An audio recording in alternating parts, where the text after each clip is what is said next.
when I don't get a response from someone or I don't get a like, it spins me into a spiral of like questioning myself. We search to be approved, we search for recognition, so we start to look at apps again, you know, we look again. At the start, I feel like, yeah, it was great, and then it died down, and then you start to question yourself.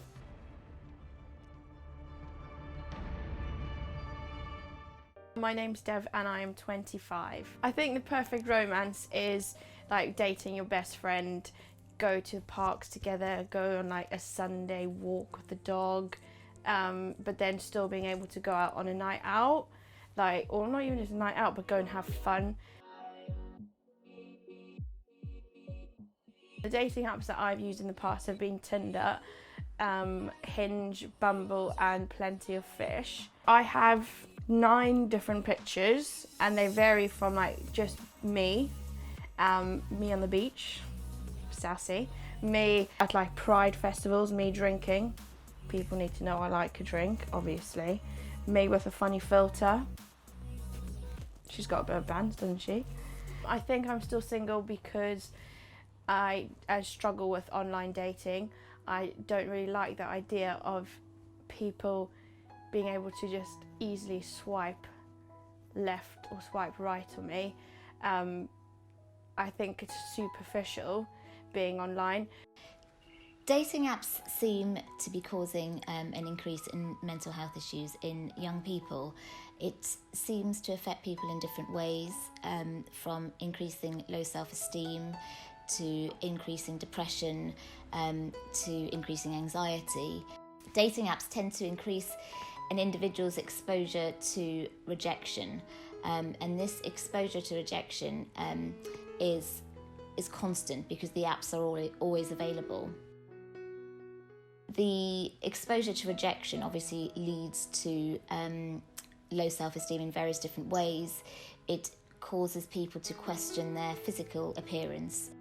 When I don't get a response from someone or I don't get a like, it spins me into a spiral of like questioning myself, like why hasn't this person liked me? Have I posted, put the right pictures up? Do I need to take new pictures that make me look different? People are judged initially by their picture, and your sense of self-worth is often determined by how many likes you get and how many times people swipe on you. There is a huge drive to portray yourself in a particular way.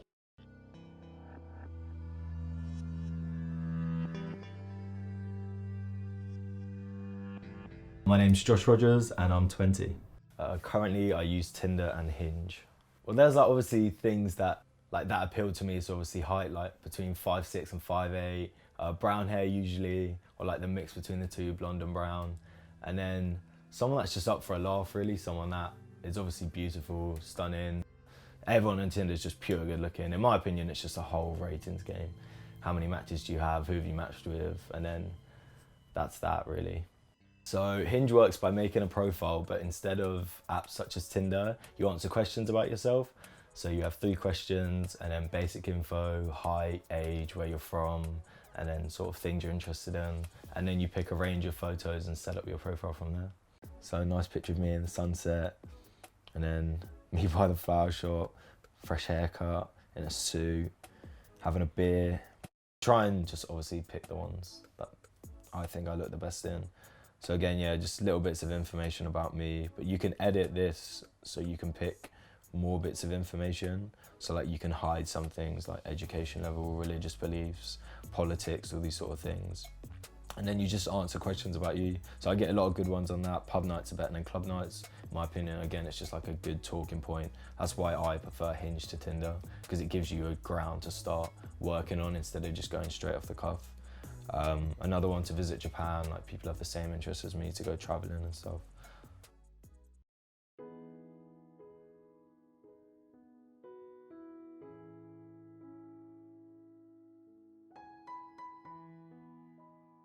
I think from like things that have happened in my past, I am scared of my relationships failing.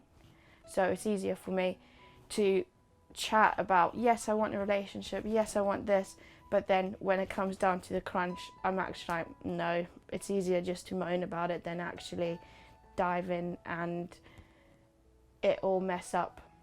Traumatic experiences, they have an effect on how we manage in the world, you know, as an adult. My parents got divorced when I was really young. I haven't really seen or being around positive relationships. I have this idea in my head of what I think it should be like a fairy tale, and I actually have never seen it. So I think in the back of my head it's like, you want the fairy tale but you've never ever seen it, so how do you know it's even there? I think there is still this idea of this fairy tale relationship, this idea, and therefore if you feel that you are looking for that idea, if that's what you're aspiring to, and you've got commitment issues, that's going to be particularly kind of poignant and significant, because you're never going to quite reach there. I think it can affect people's trust issues, especially if you've met someone on the dating app, knowing how easy it is to like talk to new people and meet them and go out with them. If you've met someone from an app, then in the back of their head, they could be like, oh, it's so easy for you to like, you've probably got loads of matches, like you're probably talking to other boys and this, that and the other. You probably get a bit blinded by the fact that you've got all these other possibilities. It makes you always sort of wanting more. So like you could swipe and match with someone and see them, but be like, oh, but I've matched with these other people who are probably like way more attractive, or I could be way more into them than they are to me. So I think it almost gives you too many options instead of not having enough. It would be like, wow, I've got so many people I've matched with, why am I just here with one person? Dating apps seem to have opened up so many doors, so people have so much choice in relation to dating and individuals. People now often fear commitment, or even fear committing to a date with somebody, for fear of missing out on something better. So I have a date, someone that I've gone out, bumped into a couple times on a night out. We go to the same uni and I see him around, fancy him a little bit, seen him on a night out, so I thought, put on the big girl pants and ask him out, so we're going for a drink later. I think I'm going to wear a black jumpsuit and trainers and a denim jacket.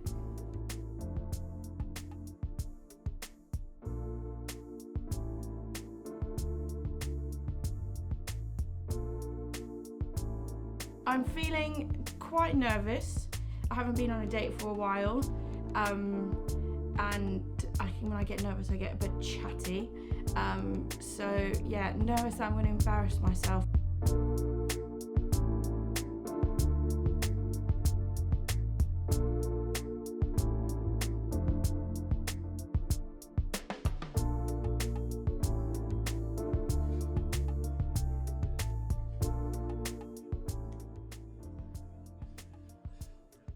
My first impressions, she's a nice girl. She's a really nice girl, nice and chatty. Do you fancy her? I'd say so, yeah. She's quite an attractive girl. So yeah, I'd say I probably do fancy her. Yeah, it's going really well. I'm glad I manned up and asked him to come out and drink with me. So do you fancy going somewhere else? Yeah, I think that would be cool. Yeah, we can go further into town, go for another drink somewhere. Yes. So how do you think it went? It went quite well, I think. Are you going to see each other again? Yeah, definitely. Yeah, 100%. I think it would be cool to go out on another date. Yeah, Yeah. really nice. Some people have obviously met the one or had serious relationships or meaningful relationships by using dating apps. They are positive in the sense that they've enabled people who are possibly slightly more shy and would have struggled in social situations, or people that are very busy at work. They have given people an opportunity to connect with people. I still would err on the side of caution in relation to dating apps, because I have in clinic heard far more negative things than positive. At the start, Tinder was great for my confidence because you're on there, you're getting matches, it really boosts your ego. And then after that, when it sort of dies down a bit, you lose interest and you're like, oh, maybe this isn't for me, or maybe people don't find me as attractive. But I think you've got to look past that because not everyone's going to find you attractive all the time. And if you match with someone, great. If you don't, you move on. I think that dating apps are bad for my mental health because not getting like the instant gratification from people or not getting like feeling acceptance from people makes me question like my body image, makes me question why haven't I got a date, why haven't I got a like, why haven't they replied? And I think it just keeps running through my head like, what's wrong with me?